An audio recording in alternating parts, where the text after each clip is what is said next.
Good morning. As we go to the chitas of the day. Today is Monday, the seventh day.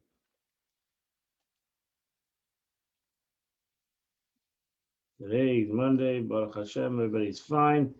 We're holding chapter 16, verse 25 in the book of Leviticus, the portion of Achrei Mos. This week we do Achrei Mos Kedoshim. We do both portions. Verse 25. Now we're continuing the service of the Kohen Gadol, the service of the high priest in the temple, and his service that he did on the day of Yom Kippur, on the day of Yom Kippur. And the fat of the chatas, he shall bring it on the altar. This is talking about the outer altar, Rashi says, because only on the inner altar was brought the incense. Verse 26. The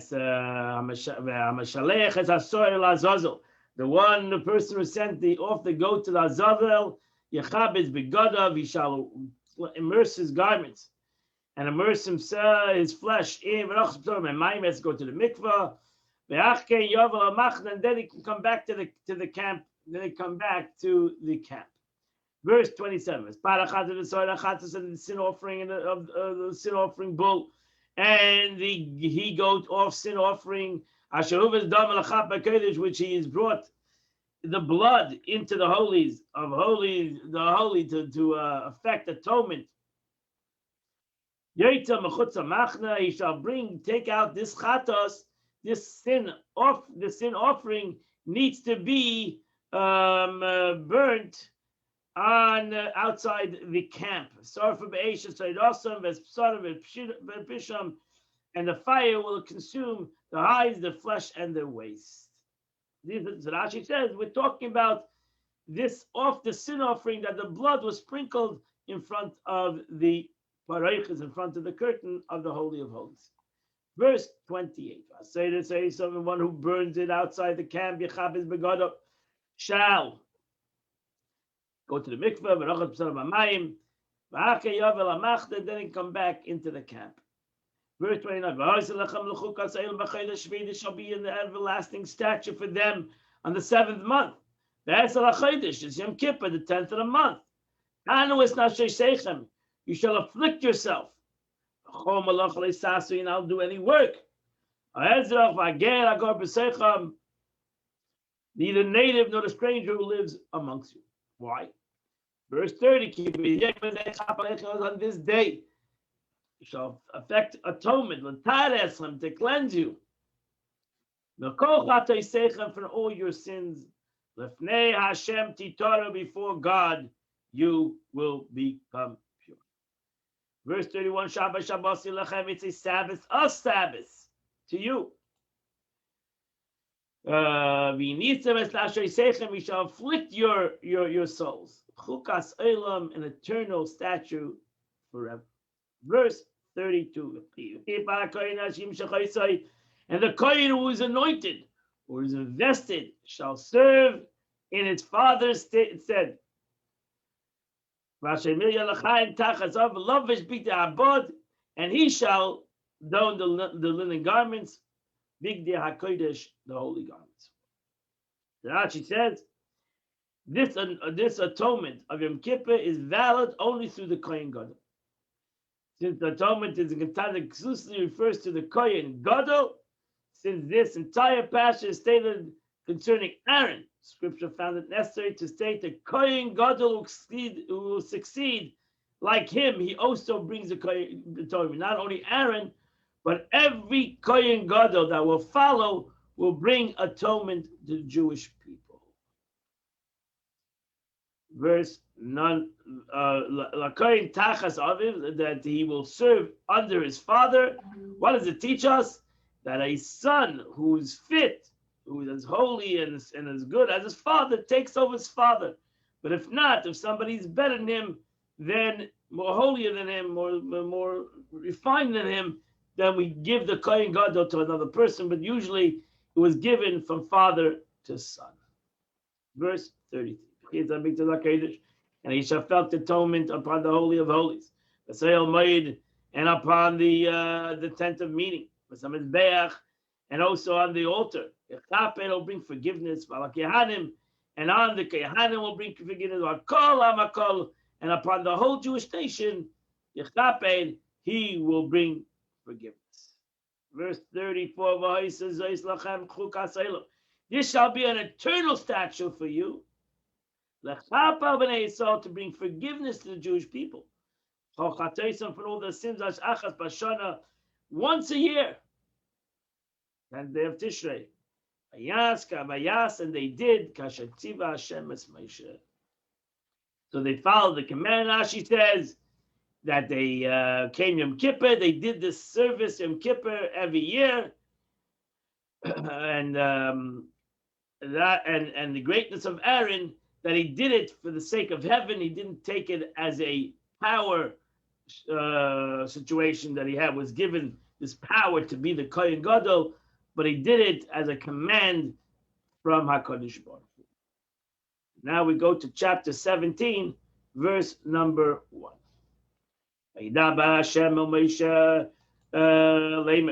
God spoke to Moses, saying, speak to the Jewish people, to Aaron and his sons, to the entire Jewish people, and tell them, this is what God has commanded, saying. Verse 3. Ish mi beis Yisrael, every man of the house of Israel. Asher yishchat shor, oy keves, kesev, oy eiz, he will slaughter an ox, or a lamb, or a goat, b'machne, in the camp. Or whether he slaughters out of the camp. So Rashi says over here, the Torah is talking about he did a sacrifice. He did a sacrifice out of the Beis Hamikdash, or out of the courtyard of the Beis Hamikdash. Verse number 4. And he did not bring it to the tent of, he didn't bring it to the Beis Hamikdash.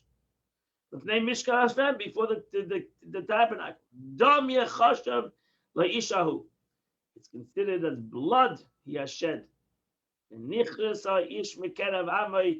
this man shall be cut off from amongst his people. This is death of heaven. God says you have to bring a korban, a sacrifice, only in the Beis Hamikdash, no place else. It's considered as you're spilling blood. Verse 5, so the children of Israel will bring the sacrifices, which they slaughtered in the open fields, and they shall bring it to God. Because there used to be, you brought a sacrifice anywhere you wanted. Abraham, Isaac, and Jacob brought sacrifice anywhere they wanted. But once the Beit HaMikdash was built, the Mishkan was built, a sacrifice needed to be brought in the Beit HaMikdash. You have to bring it to the tent of meeting, and you have to bring it to the Kohen. And there they shall bring their sacrifice. Because there the Kohen will spill its blood on the altar before God, which is the entrance of the tent of meeting. And they'll cause the fats to go up, as a pleasing fragrance to God. And they shall no longer slaughter the sacrifice to the satyrs. Rashi will say what that means. Which they stray. This is an eternal statute for them and their generations. You're not allowed to bring, once the Mishkan was built, the Beis Hamikdash was built, you're not allowed to bring korbanos out of the Beis Hamikdash, and that's why we don't do korbanos today. L'sidim, l'shidim, to the demons. That's what l'shidim Rashi means, to demons. Okay, that completes the Chumash for this day. We now go to the Tanya of the day. Today's Tanya starts chapter 45 of Tanya.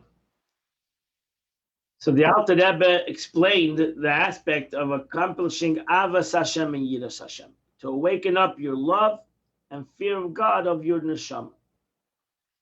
And now the Alter Rebbe starts another way for a Beinoni, for a middleman, to bring upon himself the Spirit of God and to be able to connect his neshama to HaKadosh Baruch Hu, to awaken up his soul. So he said, yes, yet there's another direct path open to man. That he's be able to learn Torah and do mitzvahs for its own sake, for the sake of God. How do we do that? Till now, I was speaking about, we know the patriarchs were three: Abraham, Isaac, and Jacob. Abraham was Chesed, Ava. Isaac is Gevura, which is Yiddo. Now, what's the third patriarch? Is Yaakov Avinu. Yaakov Avinu was the attribute of mercy, Tiferes, mercy. Through the attribute of Yaakov, which is the attribute of mercy. What does that mean, the attribute of mercy?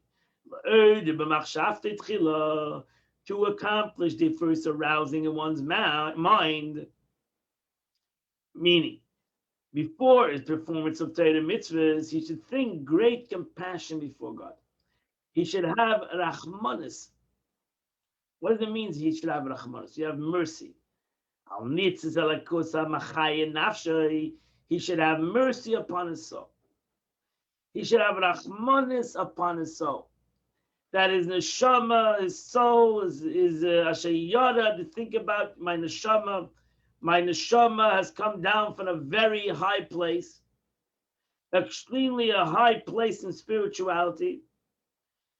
Makar Achayim, Chayim came down from the life of life, the blessed Ein Sof, and a Malak Olam, in which this light pervades all the worlds. V'Seiva Kolam, and encompasses all the worlds. V'Kula Kamei Klachshiv, and at the same time, everything is counted as nothing. And this soul came from such a high level in spirituality, nislavish, and then it was forced to clothe itself in a mishcha de chavia, in a serpent skin. This is the achmanish I should have on my neshama. That my neshama, achmanis, achelik elakam imal mamish, my neshama, a part of God, is now stuck in my physical, and as the Zohar calls it, a serpent skin. Who is so far from the light of the king's countenance. The greatest possible distance. My neshama, I said today in the morning, I thank God that God brought my neshama back to my body. Neshama that was above in heaven was forced to come down to my body. What a rachmanis on this neshama should be. This world is full of clippers, etc. The right over here, the Rebbe notes that the word alludes to chapter 36, etc. When the Alter Rebbe concludes that the world is the lowest in degree. There's no lower than in terms of concealment of his light, a world doubled and redoubled of darkness. So much so that it's full of klippos and sitra achra, which are actually oppose God. And this is the world we live in.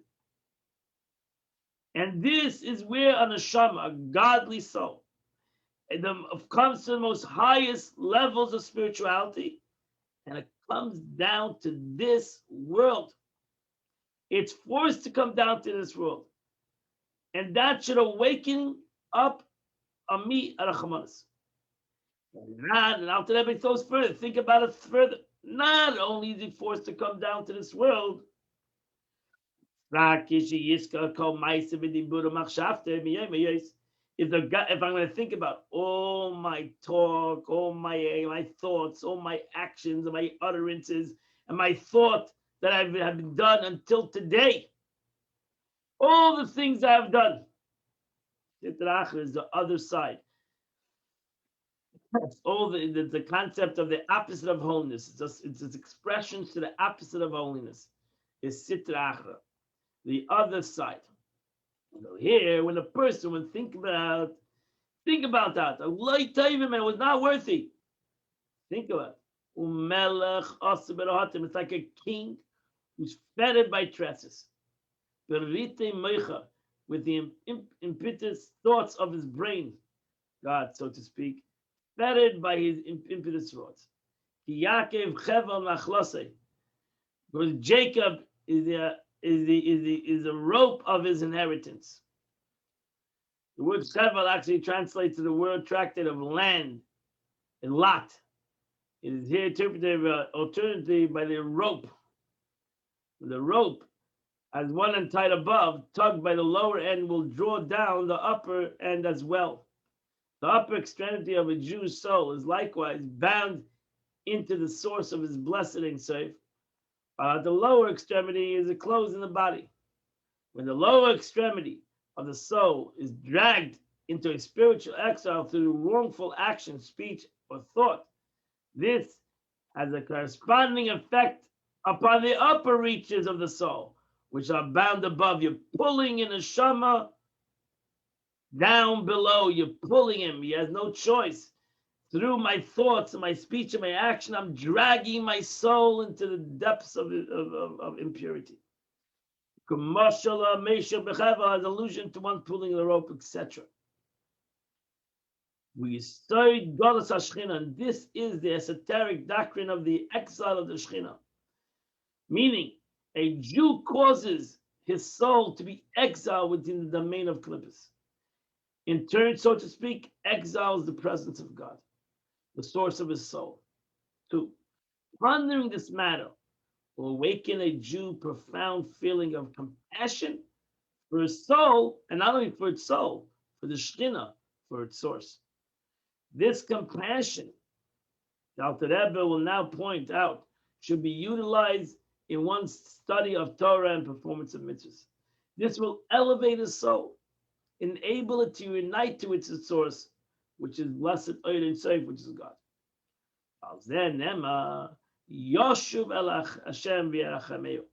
It says, it's written, let him return to God and have mercy upon him. Mercy upon who? Most translate that God should have mercy. But over here is we should have mercy. We should have mercy on God, and that's why we should return to him, because we should have mercy on him. We should arouse a compassion to the divine name who dwells among us. We should have Rahmanas on God who dwells among us.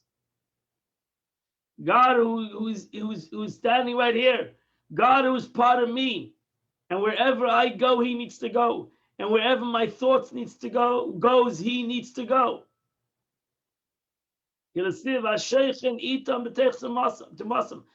written, God says, I dwell in your midst, even in your impurity. So God is forced to dwell in our impurities. Because since he created us, and he created that situation to have impurity, so now that I make impurity in the world, God, so to say, is stuck in impurity. So I should have Rahmanis on the godliness that is stuck in impurity and get him out of this impurity. Get him out of the impurity that I stuck him in that level of impurity. And that is the end of the Tanya of today. Today is the 7th day of the month.